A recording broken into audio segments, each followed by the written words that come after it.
Hey everybody, Captain Jimmy Armel here with American Fishing Charters out of beautiful Tybee Island, Georgia. We are here on our Sportsman Open 312. We're kind of taking a cleaning day. We got this big northeast wind, so we're just kind of getting some stuff, getting into crevices and all that. Where the water drains out here, you can kind of see where it leaves this scum line. So what we're going to do is take our Starbrite Ultimate Magic Sponge here. We're going to get that bad boy wet. Jam it right down in there. Guys, look at that. I'm not even putting any effort for it there. It is coming right off.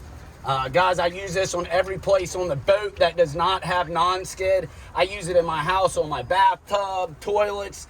You name it, I use the magic sponge for it. I think that's where they got the name from. So guys, go out there and get yourself a case of these things. You can't go wrong with it. See y'all out on the water.